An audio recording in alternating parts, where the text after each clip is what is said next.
ഈശോമിശിഹായ്ക്ക് സ്തുതിയായിരിക്കട്ടെ. സഹനം രക്ഷയുടെ അത്താര എന്ന ചിന്തനം നമുക്ക് തുടരാം. ദിവസങ്ങളിലെല്ലാം നമ്മൾ 12 അപ്പസ്തോലന്മാരുടെ ജീവിതം നമ്മൾ പഠിക്കുകയാണ്, വിലയിരുത്തുകയാണ്. അതിൽ നിന്ന് നമുക്ക് ഒരു സന്ദേശം എടുക്കാനായിട്ടുള്ള ഒരു പരിശ്രമം നമ്മൾ നടത്തുകയാണ്. അവരാരും സുഖിച്ച് ജീവിച്ചവരല്ല, അങ്ങേയറ്റം സഹിച്ചു മരിച്ചവരാണ് എന്നത് അവരുടെ ജീവചരിത്രം നമ്മെ പഠിപ്പിക്കുന്ന ഒരു കാര്യമാണ്. നമ്മൾ ഇന്ന് ധ്യാനിക്കുന്ന 2 വ്യക്തികൾ, ഒന്ന് ചെറിയ യാക്കോബ്, ജെയിംസ് ദ ലെസർ. രണ്ടാമത്തെ വ്യക്തി തോമാസ് ലീഹ. രണ്ടുപേരും അപ്പസ്തോലന്മാരുടെ ഗണത്തിൽപ്പെട്ടവരാണ്. അവരുടെ ജീവിതത്തെക്കുറിച്ചും സഹനത്തെക്കുറിച്ചും ധ്യാനിക്കുന്നതിന് മുമ്പായിട്ട് വിശുദ്ധ ജർത്രൂദ്, ഈ വിശുദ്ധ നമ്മെ പഠിപ്പിച്ച ഒരു കാര്യം നമ്മൾ മനസ്സിലാക്കിയിരിക്കുന്നത് നല്ലതാണ്. അവർ പറഞ്ഞത്, നമ്മുടെ ശരീരത്തിലും ആത്മാവിലും സഹനമേറ്റെടുക്കേണ്ടതായിട്ട് നമുക്ക് വരും. അത് ദൈവവും എൻ്റെ ആത്മാവും തമ്മിലുള്ള ആ ഒരു ഐക്യത്തിൻ്റെ, സ്നേഹബന്ധത്തിൻ്റെ അടയാളമായിട്ട് കാണണമെന്നു. സഹനം വരുമ്പോഴേ കർത്താവ് എന്നെ കൈവിട്ടു, കർത്താവ് എൻ്റെ പ്രാർത്ഥന കേട്ടില്ല, അങ്ങനെയൊക്കെ പറയുകയല്ല ചെയ്യേണ്ടത്. ഈ വിശുദ്ധ പറയാണ്, അത് ദൈവവും എൻ്റെ ആത്മാവും തമ്മിലുള്ള ആ ഒരു ഐക്യത്തിൻ്റെ ഒരടയാളമാണ് എൻ്റെ ശരീരത്തിലോ എൻ്റെ മനസ്സിലോ അല്ലെങ്കിൽ എൻ്റെ ആത്മാവിലോ സഹനങ്ങൾ വരുന്നത്. മാത്രമല്ല അവർ സൂചിപ്പിച്ചൊരു കാര്യമുണ്ട്, ഭക്തിയുടെ മാർഗങ്ങളെക്കാൾ ദൈവത്തിനിഷ്ടം സഹനാവസ്ഥയിലും ഒരു വ്യക്തി ശുദ്ധ നിയോഗങ്ങൾ കാത്തു സൂക്ഷിക്കുന്ന. നമുക്ക് ഒരുപാട് ഭക്താഭ്യാസങ്ങളൊക്കെ ഉണ്ട്, അത് കൂടെ നമ്മൾ പാലിക്കും വേണേ. നോമ്പ് വരുമ്പോൾ അതുപോലെ തന്നെ മറ്റു പല അവസരങ്ങളിൽ ഭക്താഭ്യാസങ്ങൾ സ്ട്രിക്റ്റായിട്ട് വേണേ അതൊക്കെ നമ്മൾ പാലിക്കുന്നവരായിരിക്കാം. ഈ വിശുദ്ധ പഠിപ്പിക്കുകയാണ്, അതിനേക്കാൾ ദൈവം ഇഷ്ടപ്പെടുന്നൊരു കാര്യമുണ്ട്, സഹനവേളയിൽ നിന്റെ ശുദ്ധ നിയോഗം കാത്തു സൂക്ഷിക്കുന്നത് എന്ന് പറഞ്ഞാൽ ദൈവത്തിനെതിരെയോ മറ്റുള്ളവർക്കെതിരെയോ സംസാരിക്കാതെ ആ സഹനങ്ങൾ സന്തോഷത്തോടെ ഏറ്റെടുക്കുന്നത് ദൈവം ഒരുപാട് ഇഷ്ടപ്പെടുന്നൊരു കാര്യമാണ്. ജോബ് ഇക്കാര്യം ശ്രദ്ധിച്ചു നമുക്ക് കാണാൻ പറ്റും. അവന് പല വിധത്തിലുള്ള പ്രയാസങ്ങൾ, പ്രശ്നങ്ങൾ, സഹനങ്ങൾ വന്നപ്പോഴും സംസാരത്തിൽ പോലും ഒരു തെറ്റ് വരാതിരിക്കാൻ പ്രത്യേകം ശ്രദ്ധിച്ചു എന്നുള്ളത് വചനം നമ്മെ ഓർമ്മിപ്പിക്കുന്ന ഒരു കാര്യമാണ്. നമുക്കിനി ചെറിയ യാക്കോബിനെ കുറിച്ച്, ജെയിംസ് ദ ലെസർ, നമുക്കറിയാം അൽഫേയൂസിൻ്റെയും മറിയത്തിൻ്റെ സഹോദരിയായ ഒരു മേരിയുണ്ട്. ആ മേരിയുടെയും മകനാണ്. അതുപോലെ തന്നെ അവരുടെ മറ്റൊരു മകനാണ് യൂദ. അതുകൊണ്ട് ഈ ചെറിയ യാക്കോബ് യൂദായുടെ സഹോദരനാണ്. വളരെ ബഹുമാന്യനായിരുന്ന ഒരു വ്യക്തിയാണ്. അതുമൂലം യഹൂദര് അദ്ദേഹത്തിൻ്റെ വസ്ത്രത്തിൻ്റെ വിളിമ്പിൽ തൊടാൻ മത്സരിക്കുമായിരുന്നു. അങ്ങനെ ഒരു ചരിത്രം പറയുന്നുണ്ട്. ബഹുമാന്യനായിരുന്ന വ്യക്തി ആയിരുന്നത് കൊണ്ട് ഈ മനുഷ്യൻ്റെ വസ്ത്രത്തിൻ്റെ വിളിമ്പിൽ തൊടാൻ യഹൂദര് പോലും അവരിങ്ങനെ അവർ ഓടി നടക്കുമായിരുന്നു, മത്സരിക്കുമായിരുന്നു. ജെറൂസലേം കൗൺസിൽ നടന്നു. പത്രോസും മറ്റ് അപ്പസ്തോലന്മാരുമെല്ലാം ചേർന്നാണ് അവിടെ തീരുമാനമെടുത്തത്. എന്നാൽ അതിന് ഒരു ഫൈനൽ രൂപം, അതിന് മിനുക്കുപണിയൊക്കെ ചെയ്ത് ഒരു ഫൈനൽ രൂപത്തിലേക്ക് കൊണ്ടുവന്നത് ഈ ചെറിയ യാക്കോബാണ് എന്ന് പറയപ്പെടുന്നു. ഇപ്പോൾ കാണുന്നുണ്ട്, യാക്കോസ്ലിയുടെ പേരിൽ ഒരു ലേഖനമുണ്ട്, വിശുദ്ധ യാക്കോബിൻ്റെ ലേഖനം. ഈ ലേഖനം മാനസാന്തരപ്പെട്ട യഹൂദർക്ക് വേണ്ടി എഴുതിയതാണ് എന്നാണ് പറയപ്പെടുക.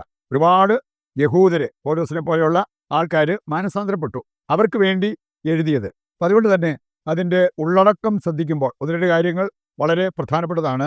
ഒന്ന്, 2-ാം അധ്യായത്തിൻ്റെ 17-ാമത്തെ വചനം പറയുന്നുണ്ട്, പ്രവൃത്തി കൂടാതെയുള്ള വിശ്വാസം അതിൽ തന്നെ നിർജീവമാണ്. വിശ്വാസത്തോടൊപ്പം പ്രവൃത്തി വേണമെന്ന് ഈ മാനസാന്തരപ്പെട്ട യഹൂദരെ ഓർമ്മപ്പെടുത്തുന്നത് കാണാൻ പറ്റും. മറ്റൊരു കാര്യമുണ്ട്, അതിൻ്റെ 3-ാം അധ്യായം 2-ാമത്തെ വചനം എടുക്കുമ്പോൾ അവിടെ പറഞ്ഞിരിക്കുന്നത് നാവ് തീയാണ് എന്ന് പറഞ്ഞാൽ നാവിൻ്റെ ദുരുപയോഗം വളരെ ഗൗരവമുള്ളൊരു പാപമാണെന്ന് അവരെ പറഞ്ഞു പഠിപ്പിക്കുന്ന യാക്കോബിനെ നമുക്കവിടെ കാണാൻ പറ്റും. യാക്കോബിൻ്റെ രക്തസാക്ഷിത്വം, ക്രിസ്തുവിലുള്ള വിശ്വാസം ഉപേക്ഷിക്കാൻ യഹൂദർ അവനോട് ആവശ്യപ്പെട്ടു. അവരുടെ ഇടയിൽ പ്രവർത്തിച്ച അവർക്ക് വേണ്ടി ലേഖനം എഴുതിയ വ്യക്തിയാണ്. അവരാവശ്യപ്പെട്ടു, നീ ക്രിസ്തുവിലുള്ള വിശ്വാസം ഉപേക്ഷിക്കണം. അദ്ദേഹം ഉടനെ ചെയ്തത്, അവിടെ ഒരു കോട്ട പോലത്തെ സ്ഥലം ഉണ്ടായിരുന്നു, അതിൻ്റെ മുകളിൽ കയറി നിന്നു. അതിൻ്റെ മുകളിൽ ചാടി കയറി നിന്നിട്ട് അദ്ദേഹം പറഞ്ഞൊരു കാര്യം, മനുഷ്യപുത്രനായ ഈശോ സർവനാഥൻ്റെ വലതുഭാഗത്തിരിക്കുന്നു. ഒരുപക്ഷെ പുള്ളി അങ്ങനെ ഒരു ദർശനം കണ്ടു കാണും. ഇനി അതുകൊണ്ട് അദ്ദേഹം വിളിച്ചു പറഞ്ഞു, സർവശക്തനായ ദൈവത്തിൻ്റെ വലതുഭാഗത്തിരിക്കുന്ന യേശുവിനെ ഞാൻ കാണുന്നു. ഒരാൾക്കാർ എന്നിട്ട് അവരും അതിൻ്റെ മുകളിൽ കയറിയിട്ട് ഇവനെ ഉന്തി താഴെയിട്ടു. എന്നിട്ട് ജനങ്ങളെല്ലാം ചേർന്ന് അവനെ അടിച്ച് കൊന്നു എന്നാണ് പറയപ്പെടുക.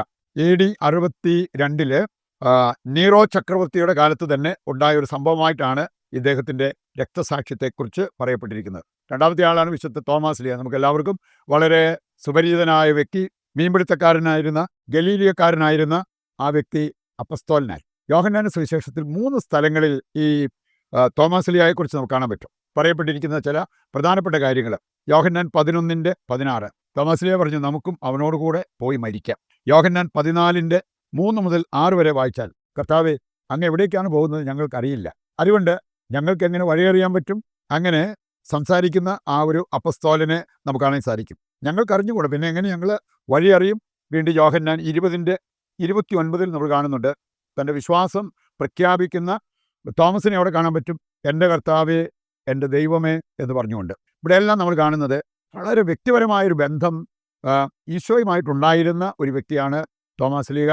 അദ്ദേഹം രക്തസാക്ഷിത്വം ഏറ്റെടുത്തുകൊണ്ട് പോലും കർത്താവിനെ സ്നേഹിക്കാനുള്ള നിശ്ചയദാർഢ്യം ഉണ്ടായിരുന്ന ഒരു വ്യക്തിയാണ്. നമുക്കറിയാം, പാരമ്പര്യം പറയുന്നത് AD 52 അദ്ദേഹം ഭാരതത്തിൽ വന്നിട്ട് കൊടുങ്ങൂർ, പാലയൂർ, പറവൂർ, കോക്കമംഗലം, കൊല്ലം, നിരണം, നിലയ്ക്കൽ അങ്ങനെയുള്ള 7 സ്ഥലങ്ങളിൽ സഭ സ്ഥാപിച്ച അല്ലെങ്കിൽ പള്ളി പണിത ഒരു വ്യക്തിയായിട്ടാണ് നമ്മൾ കാണുക. ഇതിനു മുമ്പ് നമ്മൾ കാണുന്നുണ്ട് പെന്തക്കോസ്തായ്ക്ക് ശേഷം അദ്ദേഹം പാർത്തിയ, മേദിയ, പേർഷ്യ ഇങ്ങനെയുള്ള സ്ഥലങ്ങളിലൂടെ ചുറ്റി സഞ്ചരിച്ച് വചനപ്രഘോഷണം നടത്തിയിട്ടാണ് ഭാരതത്തിലേക്ക് വന്നത്.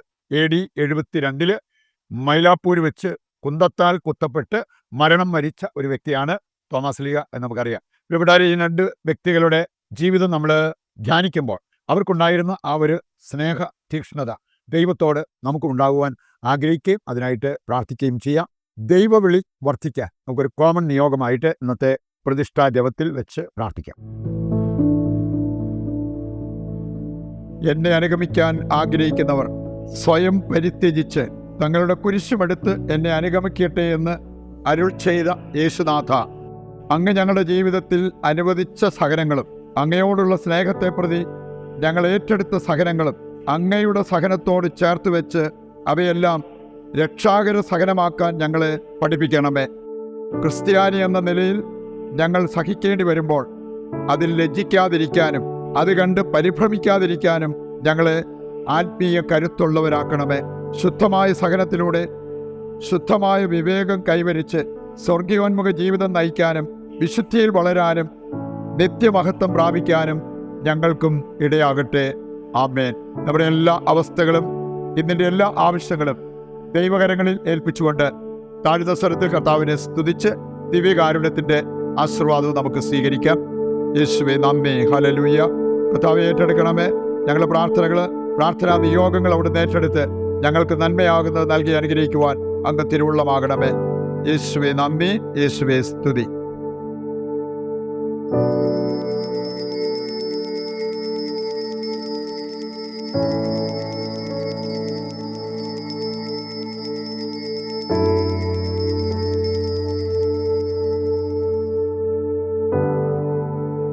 പരിശുദ്ധ പരമ ദിവ്യകാരുണ്യത്തിന് എന്നേരവും ആരാധനയും സ്തുതിയും പുകഴ്ചയും ഉണ്ടായിരിക്കട്ടെ.